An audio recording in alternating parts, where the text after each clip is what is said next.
Hello વિદ્યાર્થી મિત્રો, આપણે નીટ સોલ્યુશન જોઈ રહ્યા છીએ। 12મા ધોરણનું પ્રકરણ છે 10 નંબરનું તરંગ પ્રકાશશાસ્ત્ર। એના પહેલા ભાગની અંદર 2015 સુધીના નીટની અંદર પૂછાયેલા પ્રશ્નોનું સોલ્યુશન જોઈ લીધું। તો હવે ત્યારબાદના પ્રશ્નથી આપણે શરૂઆત કરીએ પાર્ટ 2ની અંદર। તો પહેલો પ્રશ્ન છે, યંગના ડબલ સ્પ્લિટ એક્સપેરિમેન્ટની અંદર મધ્યસ્થ અધિકતમની તીવ્રતા જો કે દરેકની તીવ્રતા સરખી હોય અને અધિકતમ હોય તો એની તીવ્રતા જે છે એ I0 એટલે મહત્તમ તીવ્રતા જ હોય। તો યંગના પ્રયોગની અંદર શું હોય છે, અધિકતમ હોય પ્રકાશિત શલાકા હોય એની તીવ્રતા મહત્તમ હોય એ 4I0 હોય, ઘણી વખત I0 નામ આપીએ, અને ન્યૂનતમ હોય એની તીવ્રતા 0 હોય। તો બંને સ્લિટ વચ્ચેનું અંતર જો d બરાબર 5 લેમ્બડા હોય તો કોઈ એક સ્લિટની સામે d બરાબર 10 સ્મોલ d અંતરે આવેલા પડદા પર તીવ્રતા કેટલી હશે? તો આપણને શું કહ્યું છે કે એક સ્લિટની સામેના બિંદુએ તીવ્રતા કેટલી હશે? સિમ્પલ પ્રશ્ન આ રીતનો છે।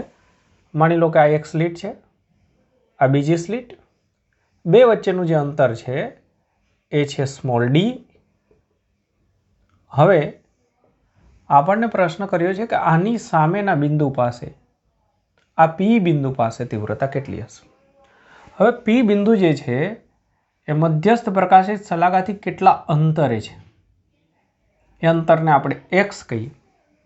તો ત્યાં આગળ આમાંથી નીકળતું તરંગ અને આમાંથી આવતું તરંગ એમની વચ્ચે પથ તફાવતનું સૂત્ર છે આપણી પાસે। કોઈ પણ બિંદુ પાસે પથ તફાવતનું સૂત્ર આ રીતનું છે, પથ તફાવતનું જનરલ સૂત્ર છે x d/d। હવે એમની અંદર આ x અત્યારે આપણા માટે જાણીતું છે એ થશે d/2।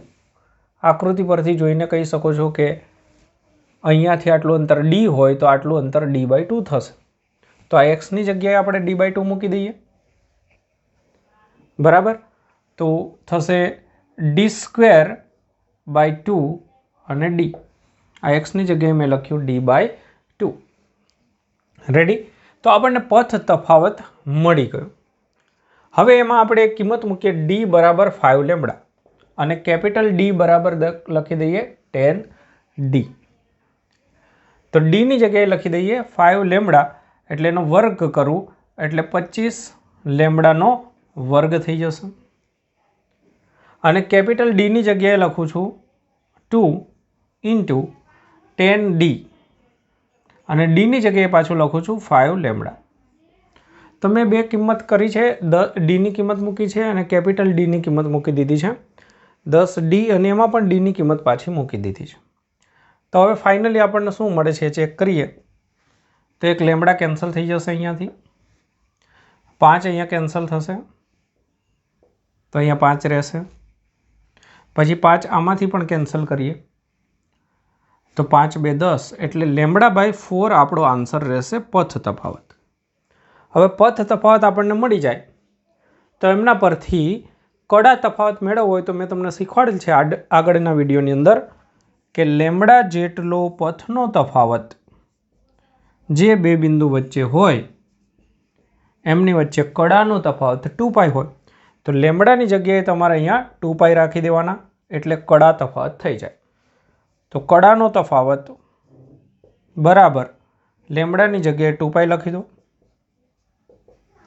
તો π/2 જેટલો કડા તફાવત થયો। કડા તફાવત આ બિંદુ પાસે આ બે તરંગોની કડાનો તફાવત મળી જાય તો હવે તીવ્રતાના જનરલ સૂત્ર પરથી તમે તીવ્રતા મેળવી શકો। તીવ્રતા માટેનું જનરલ સૂત્ર શું છે? I બરાબર I0 cos² π/2। હવે એમનો ઉપયોગ કરીશું। તો આટલા સુધીનું લખી લો, પછી હું નીકાળી અને એ સમીકરણ લખું છું। તો આટલા સુધીનું પહેલાં લખી લેવું। હવે આપણે આગળ આ સમીકરણ ચેપ્ટરની અંદર આપેલા સમીકરણ તીવ્રતાનું સમીકરણ કોઈ પણ બિંદુ પાસે I बराबर I0 cos स्क्वेर 5/2। I0 महत्तम तीव्रता है जो मध्यस्थ अधिकतमनी के कोईपण अधिकतमनी होय, कोईपण प्रकाशित शलाकानी होय। कड़ा तफावत आपणे लेवानो छे π/2 तो थशे π/4 अने cos π/4 एटले थाय 1/√2 अने एनो वर्ग एटले 2 तो I0/2 जेटली तीव्रता मळशे। तो सी आपणो जे छे ए आंसर थशे। चेक करी लઉં છું। क्वेश्चन नंबर आपणो कयो तो 23 सी। ओके, तो कोई एक स्लिटनी सामे तीव्रता अर्धी मळशे अने आ एक रिजल्ट याद पर राखी शको छो तमे कि यंगना डबल स्लिट एक्सपेरिमेंट में कोई एक स्लिटनी सामे तीव्रता मध्यस्थ प्रकाशित के कोई भी प्रकाशित करता अर्धी होय छे अने पण गणतरी रीत समझण पड़वी जोईए। ओके, चलो तो लखी लो। पछी नवो प्रश्न जोईए।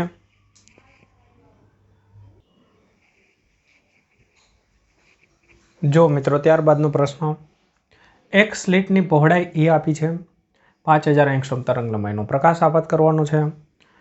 विवर्तन में 30 डिग्रीना खूणे प्रथम न्यूनतम मळे छे। प्रथम न्यूनतम माटेनो खूणो आप्यो छे 30 डिग्री। तो प्रथम महत्तम कया खूणे मळशे? प्रथम न्यूनतम 30 मळे तो प्रथम महत्तम क्या आगळ मळशे? तो तमने एमना सूत्र याद होवा जोईए। प्रथम न्यूनतम माटेनुं सूत्र जोईतुं होय तो ए साइन थीटा, न्यूनतमनी वात करूं छुं तो ए साइन थीटा बराबर एन लेमडा में एन नी जगह 1 आवशे एटले 1 लेमडा। आ सूत्र छे। ओके, हवे साइन 30 अहींया आवशे एटले आपणे एने 1/2 करीए एटले a/2 बराबर लेमडा। आ थयुं आपणुं एक समीकरण। 30 डिग्रीनो खूणो मूकी दीधो, न्यूनतम माटेनुं सूत्र वापर्युं। पछी प्रथम महत्तम, महत्तम एटले अधिकतम। गौण अधिकतम माटेनुं सूत्र याद करो। विवर्तननी अंदर मध्यस्थ अधिकतम माटे तो कोई पद तफावत न होय, पण बीजा अधिकतम माटे पद तफावत होय अने एमना माटेनुं सूत्र याद करवानुं छे। अधिकतम माटेनुं सूत्र थाय ए साइन थीटा बराबर n + हाफ लेमडा। एमां n नी किंमत 1 थी शरूआत थाय, बराबर। तो अहींया ए साइन थीटा बराबर 1 + 1/2 लेमडा। प्रथम आपणने अधिकतम कह्युं छे एटला माटे। तो आ खूणो आपणने पूछ्यो छे, एनी जग्याए आपणे लखी सकीए 2 लेमडा। एनी जग्याए मैं लख्युं 2 लेमडा। साइन थीटा आपणे शोधवानुं छे। अहींया प्रथम छे एटले 1 थी शरूआत थशे। ओके, बस तो पूरुं थई गयुं। अहींया केन्सल थतुं एटलुं केन्सल करीशुं। 2 lambda sine theta is equal to अहींया थशे 3/2 लेमडा। तो लेमडा केन्सल थई जशे। तो अहींया थशे sine theta is equal to 3/4। तो थीटा इज इक्वल टू थशे साइन इनवर्स 3/4। आ आपणो आंसर थशे। C answer. 24 नंबरनो प्रश्न। यस। ओके, तो अहींया आपणे शुं याद राखवानुं छे? आ तो सूत्र छे न्यूनतम माटेनुं, एमां 1 थी शरूआत। अधिकतम माटेना सूत्रमां n बराबर 1 थी शरूआत। आ 1 नी शरूआत करीए एटले 1 आपणने पहेલું अधिकतम मळे। मध्यस्थ अधिकतमनुं सूत्र आपणे बनाव्युं ज नथी। ए मध्यस्थ अधिकतम पद तफावत 0 होय। पछी गौण अधिकतम माटेनुं सूत्र बनाव्युं हतुं, आ सूत्र। ओके, तो पूरो थई गयो प्रश्न। जोई लो।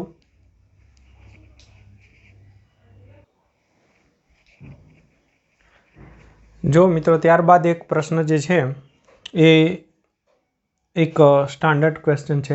एनो आंसर भी पछी याद राखी देजो, पण अत्यारे मेथड समजावुं छुं। बे सुसंबद्ध उद्गमोमांथी उत्सर्जाता प्रकाशनी तीव्रतानो गुणोत्तर आपी दे तमने। बे उद्गम स्लिट S1 S2 एमांथी जे प्रकाश आवे छे एनी तीव्रता जुदी जुदी छे, एमनो गुणोत्तर तमने आप्यो छे।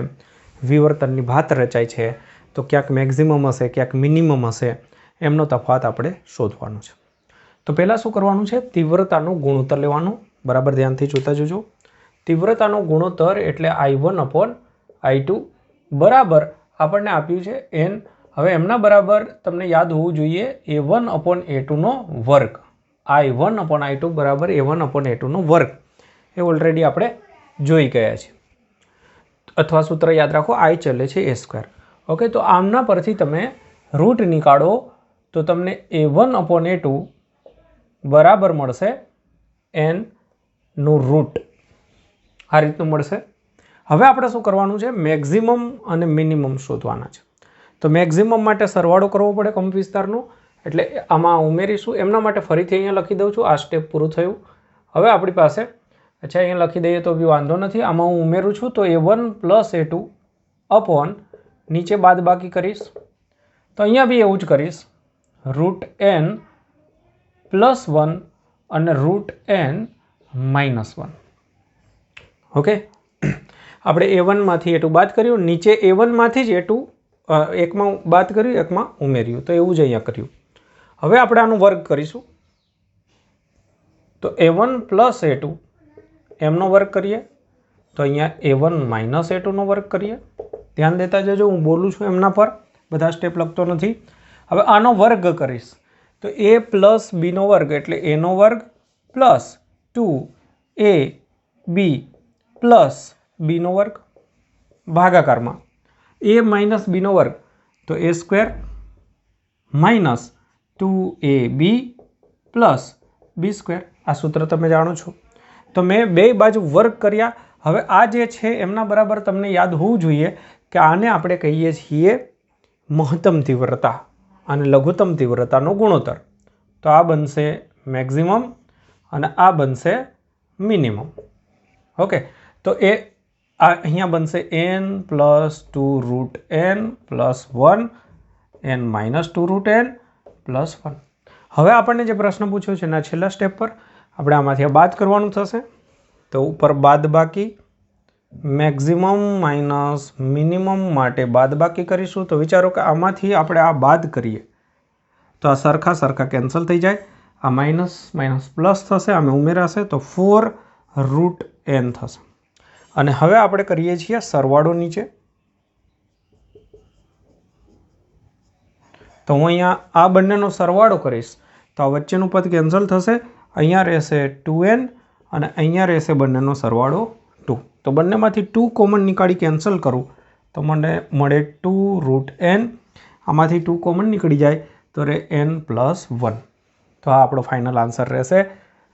તો તમારે આ યાદ રાખી દેવાનું સૂત્ર કે 2√n/n + 1 કે જ્યાં n એ તીવ્રતાનો ગુણોત્તર છે. ક્યારેક એની કિંમત મૂકે કે તીવ્રતાનો ગુણોત્તર 2 છે તો તમારે ડાયરેક્ટ અહીંયા 2 લખી દેવાના. પણ એક વસ્તુ એ બી યાદ રાખજો કે અંશમાં માઇનસ હોવું જોઈએ. ઘણી વખત ઉલટાવીને આપે છે તો તમારે આ સૂત્ર ઉલટાવી દેવાનું થશે. તો આ યાદ રાખો, પણ સાથે સાથે આ બી યાદ રાખો કે અહીંયા શું પૂછવામાં આવ્યું છે. ઓકે, તો આ એક અગત્યની મેથડ બરાબર વ્યવસ્થિત રીતે લખી લેજો. જો ત્યારબાદ સહેલો પ્રશ્ન છે. 0.02 સેન્ટીમીટર પહોળાઈની એક સ્લિટ જ છે અને એની પહોળાઈ આપી દીધી છે. 60 સેન્ટીમીટર કેન્દ્ર લંબાઈવાળા લેન્સની નજીક સ્લિટની સામે રાખેલ છે. લેન્સની કેન્દ્ર લંબાઈ 60 સેન્ટીમીટર આપી છે. એટલે એનો અર્થ એવો થશે કે કેન્દ્ર લંબાઈ જેટલી હોય એટલા અંતરે પડદો રાખેલો હોય તો પડદા સુધીનું અંતર જે છે એ આ બનશે. આ કેપિટલ D બનશે આપણું અને આ સ્મોલ a સંજ્ઞા લઈ શકો છો. હવે આ સ્લિટને 5×10⁻5 સેન્ટીમીટર તરંગ લંબાઈવાળા પ્રકાશ દ્વારા સમાંતર કિરણ જૂથ અથડાવી અને વિવર્તન રચવામાં આવે છે, જે જનરલ કન્ડિશન છે તે જ. તો પ્રથમ અપ્રકાશિત શલાકાનું અંતર શોધો. કેન્દ્રથી અંતર સેન્ટીમીટરમાં શોધો. કોણીય અંતરનું સૂત્ર આવડે. પ્રથમ અપ્રકાશિત, તો પ્રથમ અપ્રકાશિતનું સૂત્ર યાદ કરો. પ્રથમ અપ્રકાશિત શલાકા તો ના કહેવાય, પણ જનરલી શબ્દ બંનેમાં આડાવડો વાપરતા હોય છે. શલાકા કે અધિકતમ ન્યૂનતમ કે વિવર્તનની ઘટના હોય. આપણે શબ્દ પકડવાનો વિવર્તનની ઘટના છે કે યંગનો પ્રયોગ છે. તો અત્યારે વિવર્તનની ઘટના છે એટલે તમારે અપ્રકાશિત એટલે ન્યૂનતમ સમજવું. તો પ્રથમ અપ્રકાશિત એટલે કે ન્યૂનતમ માટે સૂત્ર આપણે જાણીએ છીએ કે a sin theta is equal two n અને લેમડા. તો આમના પરથી તમને કોણીય અંતર મળે, ખૂણો મળે, સાઇન થીટા મળે. અને સાઇન થીટામાંથી x અંતર જોઈતું હોય તો ખૂણો બરાબર ચાપ ભાગાકારમાં ત્રિજ્યા દિમાગમાં સેટ જ કરી દેવાનું. સાઇન થીટા ખૂણો સૂક્ષ્મ હોય એપ્રોક્સિમેટલી થીટા ધારી લેવાનું. સૂત્ર જ છે. અહીંયાથી આપણે એક સ્લીટ, ઓકે, ત્યારબાદ આપણે કોણીય અંતર જોઈતું હોય તો અહીંયાથી આટલું આપણે રેખીય અંતર x કહીએ, કોણીય અંતર થીટા કહીએ, આટલું d કહીએ. તો ખૂણો બરાબર ચાપ ભાગ્યા ત્રિજ્યા x d/d. આ પદ તફાવત જ છે.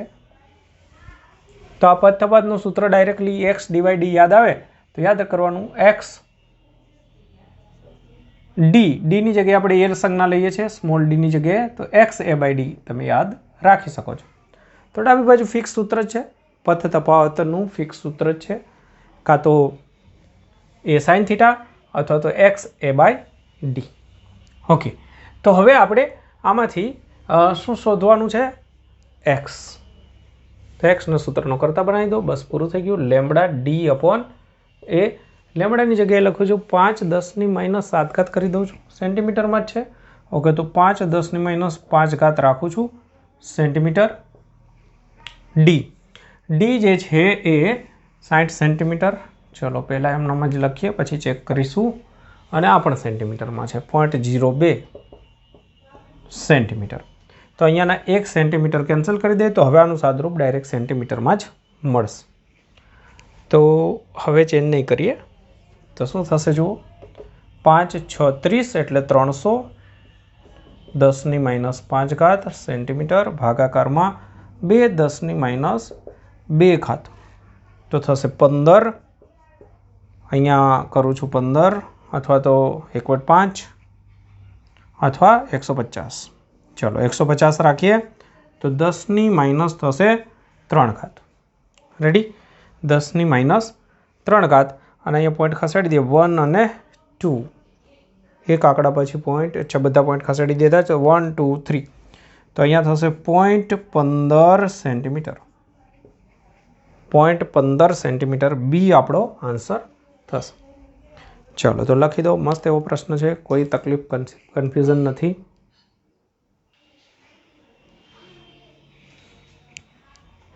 જો ત્યારબાદનો 2017માં પૂછાયેલો પ્રશ્ન સહેલો હમણાં જોયો તો એવો જ છે. લેમડા તરંગલંબાઈનું એક સમાંતર પ્રકાશનું પ્રકાશપુંજ ડી પહોળાઈની એક સ્લીટ પર આપાત થાય છે. સિંગલ સ્લીટ એક્સપેરિમેન્ટ વિવર્તન ભાત સ્લીટથી કેપિટલ ડી અંતરે પડદા સુધીનું અંતર આપ્યું. મધ્યસ્થ તેજસ્વી બેન્ડ એટલે મધ્યસ્થ પ્રકાશિત શલાકા એટલે કે મધ્યસ્થ અધિકતમ. તેજસ્વી બેન્ડ એટલે સમજવાનું મધ્યસ્થ અધિકતમ થી કેટલા અંતરે દ્વિતીય અપ્રકાશિત બેન્ડ મળશે? દ્વિતીય અપ્રકાશિત બેન્ડ. તો અપ્રકાશિત એટલે ગૌણ ન્યૂનતમની વાત છે. ન્યૂનતમ મુખ્ય તો આવે નહીં, એટલે ન્યૂનતમ માટેનું સૂત્ર યાદ કરો. બસ સિમ્પલ, હમણાં જ શીખ્યા હતા. ન્યૂનતમ માટે a sin થીટા બરાબર n લેમડા. જનરલી આ સૂત્ર આ પદ તફાવત કહેવાય. પદ તફાવતની જગ્યાએ આવડી જવું જોઈએ ડાયરેક્ટ x a/d. થીટાની જગ્યાએ x/d રાખીએ, થીટાની જગ્યાએ x/d એટલે એ તો હતો જ. તો x a/d આ સૂત્ર જ છે પદ તફાવતનું. હવે એમાં તમારે કયા ક્રમનું ન્યૂનતમ કહ્યું? તો દ્વિતીય. તો n બરાબર 1 થી શરૂઆત થાય. 1 એટલે પ્રથમ ન્યૂનતમ, 2 એટલે દ્વિતીય ન્યૂનતમ. તો આ સૂત્ર બસ પૂરું થઈ ગયું. તો આમાં આપણને કહ્યું છે કે કેટલા અંતરે એટલે કે x. તો 2 લેમડા d/a આ બનશે. અચ્છા, અહીંયા સ્લીટની પહોળાઈ d આપી છે. તો સ્લીટની પહોળાઈ d એટલે કે અહીંયા એની જગ્યાએ આપણે લઈશું d. તો એની જગ્યાએ d છેલ્લે લખી દઉં છું. તો x બરાબર 2 લેમડા d/d, કારણ કે પહોળાઈ માટે આપણને d સંજ્ઞા આપી છે. બસ, તો ફાઇનલી આપણને શું મળશે? 2 લેમડા d/d એટલે કે એ થઈ જશે આપણો આન્સર. લખી દો.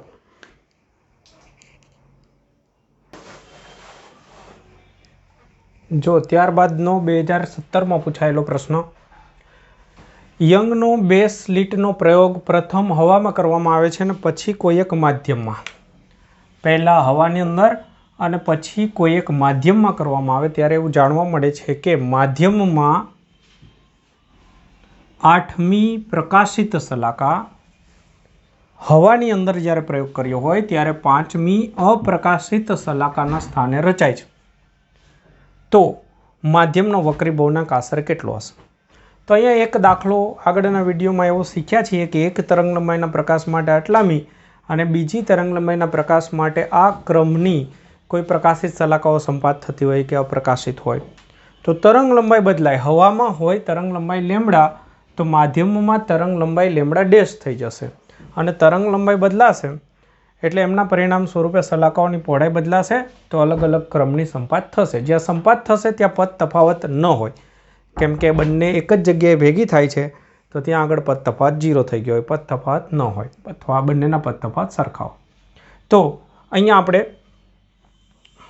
નવી તરંગ લંબાઈ શોધીશું, પછી વક્રી ભવનાંકનો વિચાર આ રીતે કરીશું કે વક્રી ભવનાંક n બરાબર c/v lambda F lambda dash F બરાબર. તો અહીંયા તમે જોઈ શકો છો કે લેમ્બડા ડેશ જો તમને મળી જાય તો લેમ્બડા ડેશ નવી તરંગ લંબાઈ બરાબર લેમ્બડા બાય n.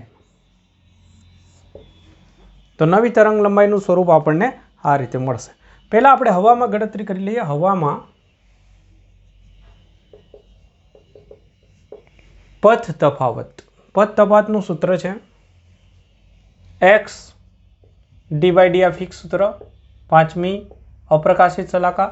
અપ્રકાશિત શલાકા હોય એટલે સૂત્ર આપણે વાપરવું પડે n+1/2. અહીંયા બી જરા ધ્યાન દઈ દેજો. પદ તફાવતનું સૂત્ર થશે n+12 લેમ્બડા. એમાં nની શરૂઆત 0 થી થતી હતી. વ્યતિકરણ યાદ રાખજો, વિવર્તનમાં અલગ છે, વ્યતિકરણમાં અલગ છે. વ્યતિકરણની અંદર nની શરૂઆત 0 થી થાય બે સૂત્રમાં, પ્રકાશિતનું હોય અપ્રકાશિતનું હોય. જો આ સૂત્ર વાપરો છો તો n બરાબર 0 રાખશો એટલે પહેલી અપ્રકાશિત શલાકા મળશે. તો n બરાબર 2 એટલે n બરાબર 0 એટલે 1, 0 થી શરૂઆત થશે 2 3 4 5. તો 0 મૂકો એટલે પ્રથમ અપ્રકાશિત, અહીંયા બીજી અપ્રકાશિત, ત્રીજી અપ્રકાશિત, ચોથી અપ્રકાશિત, 5મી અપ્રકાશિત માટે n બરાબર 4 મૂકવા પડે. તો આ બરાબર દિમાગમાં રાખજો. તો હવે આપણે આ સૂત્રની અંદર આગળ વધીશું.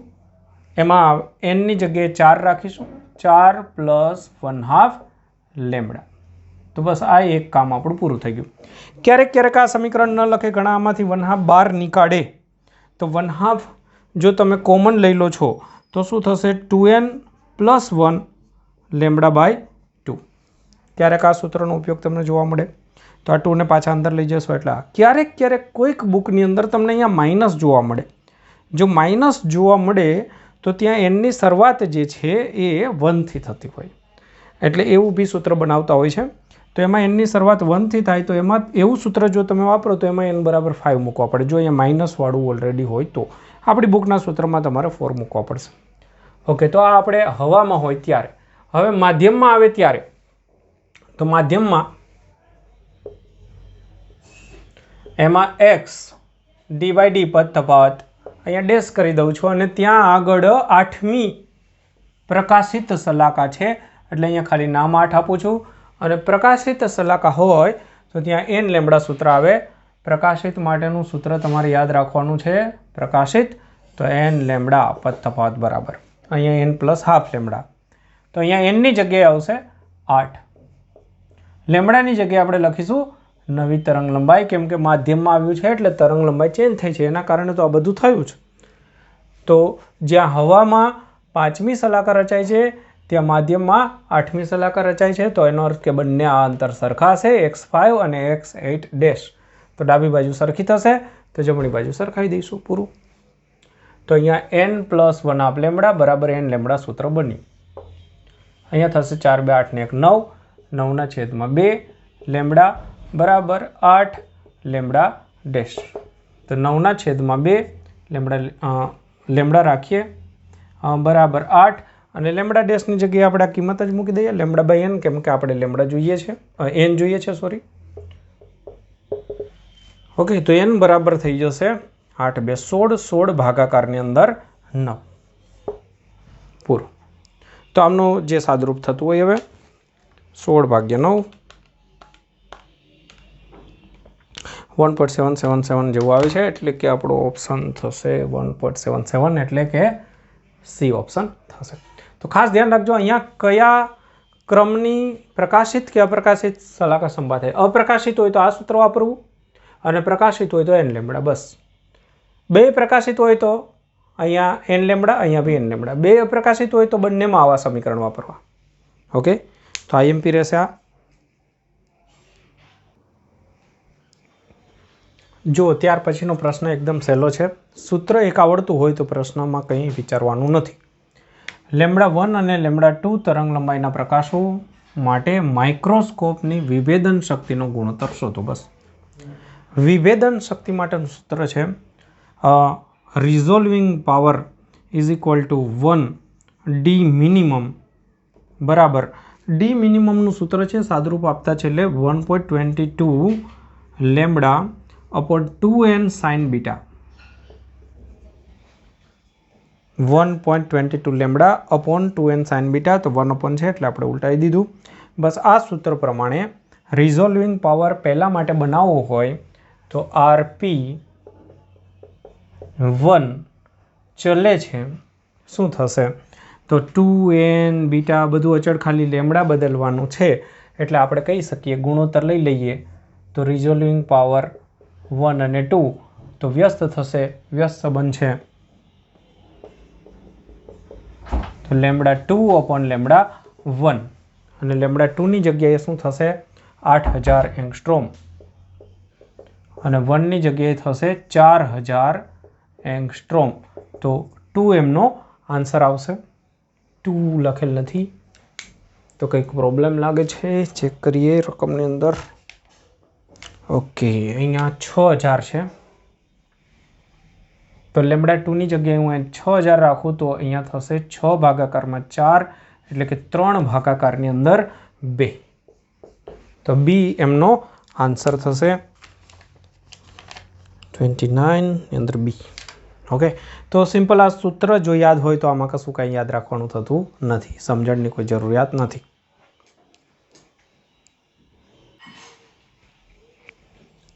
જો ત્યારબાદનો પ્રશ્ન છે એને બરાબર ધ્યાનથી સમજજો. ટુર્મેલિન પ્લેટ માલસના નિયમ પર આધારિત છે. P1 અને P2 પોલેરોઇડની અક્ષો પરસ્પર લંબ રૂપે રહે તે રીતે ગોઠવેલ છે. બે પોલેરોઇડ છે, સમજો P1 કહી દો અહીંયા એક, આ P1 લઈ લો. ત્યારબાદ અહીંયા એક આપણે લંબ રૂપે સમજવા માટે આ રીતે રાખી દઈએ P2. ઓકે, તો તમારે એવું સમજવાનું છે એક આ રીતે છે અને બીજું જે પોલેરોઇડ છે એ આ રીતે છે. તો બંનેની અક્ષ વચ્ચેનો ખૂણો થઈ જશે 90. હવે શું કરવાનું છે જુઓ કે I0 તીવ્રતાવાળો અધ્રુવીભૂત પ્રકાશ P1 પર આપાત કરવામાં આવે છે, એટલે અહીંયાથી આપણે અધ્રુવીભૂત પ્રકાશ આપાત કરીશું જેની તીવ્રતા I0. તો આમાંથી બહાર નીકળે એટલે તમને ખબર છે કે તીવ્રતા જે હોય એના કરતાં અડધી થઈ જશે, P1માંથી બહાર આવશે ત્યારે. હવે જે કહ્યું છે ખાસ ધ્યાનમાં લો કે ત્રીજા પોલેરોઇડ P3ને P1 અને P2ની વચ્ચે એવી રીતે ગોઠવવાનો છે, P3ને P1 અને P2ની વચ્ચે એવી રીતે ગોઠવવાનો છે કે જેથી P1 સાથે 45નો એંગલ બનાવે. તો આ P1 જે છે એની સાથે 45નો એંગલ બનાવે તો સ્વાભાવિક રીતે આમની સાથે પણ 45નો એંગલ બનાવશે. કઈ રીતે? 90 - 45. ફરીથી એકવાર જોઈ લેજો કે આ જે છે P1 એમની સાથે આ સમાંતર છે. હવે 45નો એંગલ સમજો અહીંયા બનાવે છે. ઓકે, આ 45નો એંગલ, અને આ જે છે એ P2 એકબીજાને લંબ છે, P1 P2. આ P1, આ સમજો P2 લંબ.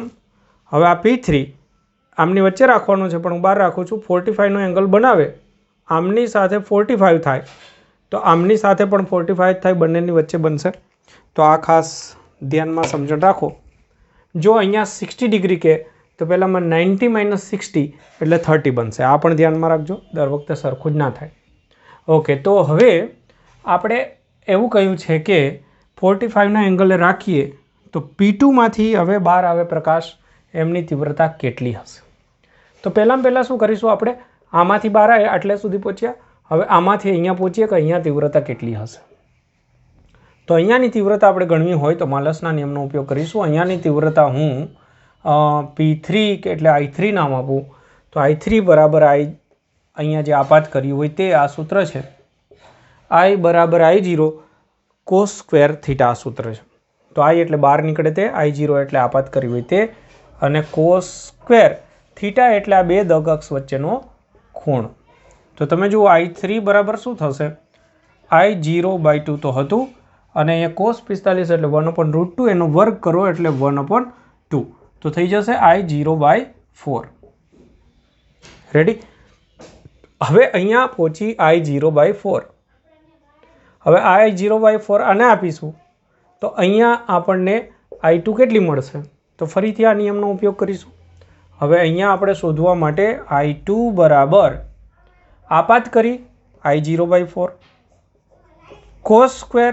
હવે આ બે વચ્ચેનો ખૂણો, તો એ બે વચ્ચેનો ખૂણો આપણે હમણાં સમજી લીધો 45 ડિગ્રી જ બનશે.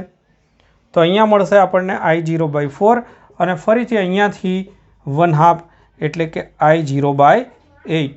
આ રીતની તીવ્રતા બનશે. તો I0/8 એમનો આન્સર થશે. રેડી? તો ફરીથી એકવાર સમજી લેજો કે અહીંયાની જે પ્લેટ મૂકવામાં આવી છે એ આમની સાથે 45ના એંગલે હોય તો આ જે છે આ રીતે છે, એક આ રીતે છે, એક આ રીતે છે. તો વચ્ચેની પ્લેટ જે છે એને આ રીતે રાખીએ તો આમની સાથે 45, તો આમની સાથે 90 - 45 એટલે કે 45. તો અહીંયા I0 અધ્રુવીભૂત હોય તો પહેલી વખત અડધી થઈ જાય, I0/2.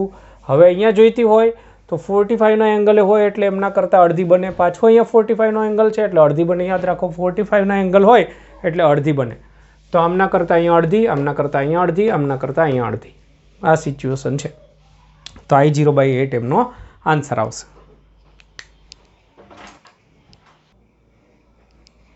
જો ત્યારબાદ જે પ્રશ્ન છે 2018ની અંદર પૂછાયેલો, એમની અંદર શું કહેવા માગે છે સમજી લો. રકમ જોઈએ. જેનો વક્રીભવનાંક μ છે તેવા દ્રવ્યની સમતલ સપાટી પર હવામાંથી અધ્રુવીભૂત પ્રકાશ આપાત થાય છે. તો માન લો કે આ μ વક્રીભવનાંકવાળી સમતલ સપાટી, એમના પર અધ્રુવીભૂત પ્રકાશ આપાત થાય છે. ત્યારે કોઈ ચોક્કસ આપાત કોણ I માટે પરાવર્તિત કિરણ અને વક્રીભૂત કિરણો એકબીજાને લંબ બને છે. પરાવર્તિત કિરણ અને વક્રીભૂત કિરણ એકબીજાને લંબ બને છે. તો તમને ખબર છે કે આ એક ખાસ પ્રકારની ઘટના છે અને આ વખતે ધ્રુવીભવન થયેલું હોય છે. આને ધ્રુવીભવન કોણ કહે છે? ધ્રુવીભવન થાય, પરાવર્તનથી થતું ધ્રુવીભવન છે આ. તો એ વખતે આ 90નો ખૂણો બનતો હોય છે. ઓકે, તો એ વખતે આપણને 4 વિધાન આપ્યા છે, જેની અંદર લખ્યું છે I બરાબર tan ઇન્વર્સ 1/μ, I બરાબર tan ઇન્વર્સ 1/μ, એટલે કે tan I બરાબર 1/μ. તો તમને યાદ હોય બ્રુસ્ટરના નિયમની અંદર હતું tan I બરાબર μ. ઓકે, તો આ વિધાન ખોટું છે. બીજું એક વિધાન છે, આપાત સમતલને તેનો વિદ્યુત સદિશ સમાંતર રહે તે રીતે પરાવર્તિત પ્રકાશ ધ્રુવીભૂત થાય છે. પરાવર્તિત પ્રકાશ આ સમતલમાં E સદિશ રહે તે રીતે ધ્રુવીભૂત થાય છે. આવું વિધાન છે, જે ખોટું છે. જે થિયરીનું તમારી પાસે સમજણ નોલેજ હોય તો ખ્યાલ આવી જાય. એના પછીનું એક વિધાન છે, એમાં I બરાબર sin ઇન્વર્સ 1/μ લખ્યું છે, પણ એ ખોટું હશે કેમ કે એકવાર તો ઓપ્શન છે એટલે બીજો કોઈ હશે, પણ એ પણ યોગ્ય નહીં. આપાત સમતલને એટલે 2μ કે એવું તમે કંઈક સમજી લો. ત્યારબાદ એવું કહ્યું છે કે આપાત સમતલને તેનો વિદ્યુત સદિશ લંબ રૂપે રહે તે રીતે પરાવર્તિત પ્રકાશ ધ્રુવીભૂત થાય છે. આપાત સમતલ એટલે આપણું આ બોર્ડનું સમતલ, એને લંબ રૂપે રહે E સદિશો એ રીતે પરાવર્તિત પ્રકાશ ધ્રુવીભૂત થાય છે, તો આ સાચું છે. આમાં થોડા ઘણા ઈ સદિશો હોય છે અને એ ઈ સદિશો સમતલને લંબ રૂપે હોય છે. સમાંતરવાળા ઈ સદિશો આમાં કોઈ આવતા નથી. બધા જ સમાંતર ઈ સદિશો આની અંદર 100% આવી જાય અને લંબ સદિશો આમાં લગભગ 15%ની આસપાસ અને આમાં 85%ની આસપાસ જાય. આવી થિયરી તમે જાણતા હો તો તમે કહી શકો કે લંબ રૂપે ધ્રુવીભૂત થતું હોય છે. ઈ સદિશો બધા જ એકબીજાને સમાંતર હોય પણ આપણા સમતલને લંબ રૂપે હોય. તો આ માહિતી પર આધારિત છે જે તમારે યાદ રાખવાનું છે. જો મિત્રો ત્યારબાદનો પ્રશ્ન જે છે યંગનો પ્રયોગ, એની અંદર સ્મોલ ડી એટલે કે બે સ્લિટ વચ્ચેનું અંતર, તરંગ લંબાઈ, સ્લિટથી પડદા વચ્ચેનું અંતર વગેરે આપ્યું છે. સલાકાની કોણીય પહોળાઈ આપી દીધી છે. સલાકાની કોણીય પહોળાઈ આપી છે. હવે કોણીય પહોળાઈની અંદર આપણે વધારો કરવો છે પણ એમના માટેની શરત છે કે લેમ્બડા અને ડી બદલવા નથી. લેમ્બડા અને ડી બદલવાના નથી. તો બે સ્લિટ વચ્ચેનું અંતર કેટલા મિલીમીટર રાખવું જોઈએ, એટલે કે સ્મોલ ડી ચેન્જ કરવાનું છે. સ્મોલ ડી આપણે ચેન્જ કરવાનું છે. કેપિટલ ડી જે છે એને ચેન્જ કરવાનું નથી. બરાબર આવે છે? ઓકે છે. તો જુઓ, સહેલો જ પ્રશ્ન છે. આપણે એવું કહ્યું છે કે કોણીય પહોળાઈ, સલાકાની કોણીય પહોળાઈ ચેન્જ કરવાની છે. તો રેખીય પહોળાઈનું સૂત્ર તો યાદ હોય. રેખીય પહોળાઈ આપણે બીટા કહેતા હતા. તો લેમ્બડા ડી અપોન ડી આ સૂત્ર છે રેખીય પહોળાઈનું અથવા બે ક્રમિક સલાકા વચ્ચેનું અંતર. તો આ જે છે રેખીય પહોળાઈ, રેખીય પહોળાઈને તમે આ રીતે સમજી શકો. આટલા અંતરને તમે એક્સ કહી દો અથવા બીટા કહી દો. તો અહીંયા ખૂણો બરાબર ચાપ ભાગ્યા ત્રિજ્યા. તો આ ખૂણો બરાબર ચાપ ભાગ્યા ત્રિજ્યા. તો આ જે બી છે એના બરાબર થીટા ઇન્ટુ ડી લખી શકો. બી બરાબર તમે થીટા ઇન્ટુ ડી લખી શકો. એટલે કે ડી કેન્સલ કરી નાખો અહીંયાથી તો તમને ખૂણાના સ્વરૂપમાં પહોળાઈ મળી જાય. આ કોણી પહોળાઈનું સૂત્ર કહેવાય. બરાબર. હવે શું કરવાનું છે? કોણી પહોળાઈ ચેન્જ કરવાની છે. તો એમના માટે તમે જુઓ કે થીટા ડેશ કરી દો. લેમ્બડા ચેન્જ કરવાની મનાય છે, ડી ચેન્જ કરવાનું છે તો એને ડી ડેશ કહી દો. બે સૂત્ર બનાવી દીધા, બસ પૂરું થઈ ગયું. આ સૂત્ર આવડતું હોય તો પૂરું. તો આપણે થીટા ડેશ અપોન થીટા કરીએ તો અહીંયા થશે lambda lambda cancel, D upon D dash થશે. તો થીટા ડેશ એટલે 0.21 અને 0.20. ડીની કિંમત છે આપણી પાસે 2 મિલીમીટર, મિલીમીટરમાં જ રાખીશું. અને ભાગાકારની અંદર ડી ડેશ, બસ. તો ડી ડેશ બરાબર શું થશે? ડી ડેશ બરાબર થશે 2 ઇન્ટુ 0.20 અને 0.21. બસ. તો આનું જે સાદરૂપ આવતું હોય તે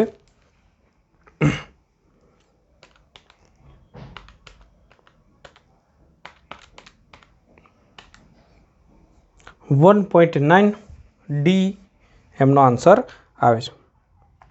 1.9 મિલીમીટર. બસ સિમ્પલ.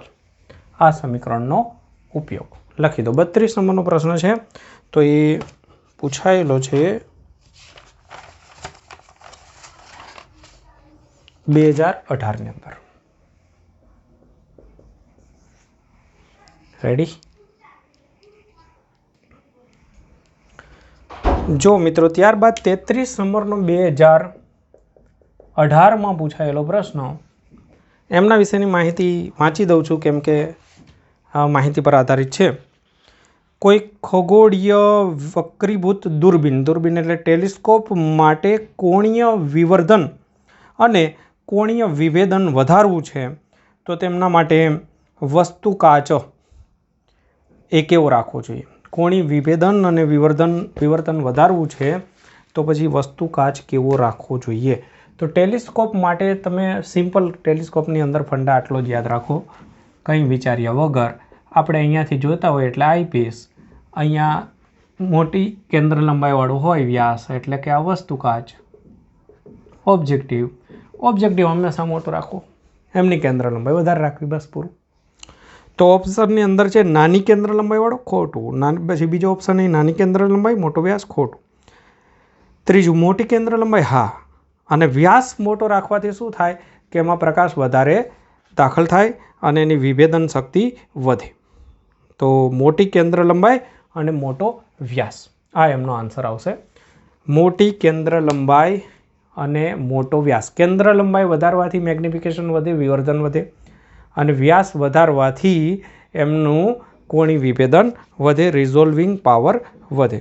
તો આ માહિતી પર આધારિત છે. અને ત્યારબાદ એક લાસ્ટ પ્રશ્ન છે, હવે આપણે જોઈશું.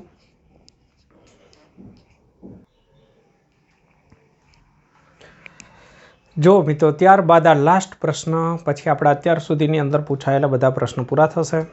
તો અહીંયા આગળ હમણાં જ શીખી ગયા એક એ જ પ્રશ્નનો ઉપયોગ છે કે 2 સ્લિટના પ્રયોગમાં જ્યારે 400 નેનોમીટર તરંગ લંબાઈવાળો પ્રકાશ વાપરવામાં આવે છે ત્યારે 1 મીટર દૂર મૂકેલ પડદા પર રચાતી પ્રથમ ન્યૂનતમ કોણની કોણીય પહોળાઈ, પ્રથમ ન્યૂનતમની કોણીય પહોળાઈ, એવું આમ તો કહેવું જોઈએ. ફરીથી એકવાર રકમ જોઈ લઉં છું. પ્રથમ ન્યૂનતમની કોણીય પહોળાઈ આપણને આપી છે. જો આખા પ્રયોગમાં સાધનને પાણીમાં ડૂબાડવામાં આવે તો પ્રથમ ન્યૂનતમની કોણીય પહોળાઈ હવે કેટલી થશે? પાણીનો અકરીપૂર્ણાંક આપ્યો છે. પ્રથમ ન્યૂનતમની કોણીય પહોળાઈ જોઈતી હોય તો સિમ્પલ સૂત્ર છે ન્યૂનતમ માટેનું એ સાઇન થીટા બરાબર પહેલું ન્યૂનતમ હોય એટલે 1 લેમ્બડા. તો ખૂણો સૂક્ષ્મ આપણે માનીને ચાલીએ તો કોણીય પહોળાઈ થશે લેમ્બડા બાય એ. એ એટલે સ્લિટની પહોળાઈ. ઓકે, તો હવે પાણીમાં જ્યારે ડૂબાડવામાં આવશે ત્યારે લેમ્બડા એનું ચેન્જ થશે. આ તો ચેન્જ થવાનું નથી, તો એમના કારણે આપણે થીટા ચેન્જ જોવા મળશે. તો થીટા ડેશ અપોન થીટા બરાબર થઈ જશે લેમ્બડા ડેશ અપોન લેમ્બડા. આ વખતે ડી નથી ચેન્જ કરવાનું. હમણાં આગળની વખતે આપણે શું કરીશું? ડી એટલે કે પહોળાઈ એ ચેન્જ કરી હતી, એમાં લેમ્બડા અચળ હતું, અને હવે આપણે આ વખતે અહીંયા લેમ્બડા ચેન્જ થશે પાણીમાં ડૂબાડીશું એટલે. તો બસ લેમ્બડા ડેશ અપોન લેમ્બડા બરાબર તો 1 અપોન મ્યુ થાય, કારણ કે મ્યુ બરાબર સૂત્ર છે C by V. C is equal to lambda F, અહીંયા લેમ્બડા ડેશ એફ. તો લેમ્બડા ડેશ અપોન લેમ્બડા બરાબર 1 અપોન મ્યુ. તો અહીંયા લખી દઈશું 1 અપોન મ્યુ એટલે વક્રીપૂર્ણાંક. તો theta dash is equal two theta upon mu. Theta જે એંગલ છે આપણને આપ્યો છે 0.2 અને મ્યુની કિંમત આપણને આપી છે 4/3. રેડી? તો અહીંયા આપણે બે આમાંથી કેન્સલ કરીએ તો 0.3 ભાગાકારની અંદર 2 રહેશે એટલે કે 0.15 ડિગ્રી રહેશે. 0.15 ડિગ્રી આપણો આન્સર થશે. ઓકે, ચાલો. તો અહીંયા આપણે આ પ્રકરણના MCQ પણ પૂરા કરીએ છીએ. તમે જોયું કે થિયરીની અંદર થોડી તકલીફ, પણ MCQ એટલા અઘરા નથી. હા, વિવર્તન અને વ્યતિકરણના 2 સૂત્ર જે છે એ જ આયા કરે છે વારંવાર. તો જો તફાવતનું સૂત્ર ન્યૂનતમ હોય તો n લેમ્બડા, અધિકતમ હોય તો n+1/2 લેમ્બડા. એમાં એનની કિંમત ક્યાંથી સ્ટાર્ટ થાય, કઈ કિંમત આવે, આ બધી વસ્તુ પર વારંવાર ફોકસ કરવાની જરૂર છે. અને એના સૂત્રને થોડા અલગ એક ચોપડામાં નોટબુકમાં લખી રાખી અને કયા સૂત્રની અંદર કયું ન્યૂનતમ છે, એની કિંમત ક્યાંથી સ્ટાર્ટ થાય છે, શું છે વગેરે જે બી સમજણ પડતી જાય છે 2-3 વખતની અંતે, એ બધી વસ્તુ તમારે નોંધ કરીને રાખવાની છે. કેમ કે નહીંતર દર વખતે એ ભૂલાઈ જશે તો પાછું વારંવાર યાદ કરવું પડશે. તો અહીંયા જે બી સમજણ પડતી જાય છે એની એક વ્યવસ્થિત નોટબુક બનાવી અને આ બધી બાબતોને થોડુંક પાછું જ્યારે રિવિઝન કરો ને યાદ આવી જાય એ રીતે ગોઠવીને રાખશો તો આગળ જતાં એકદમ સહેલું થઈ જશે. ઓકે, મળીએ.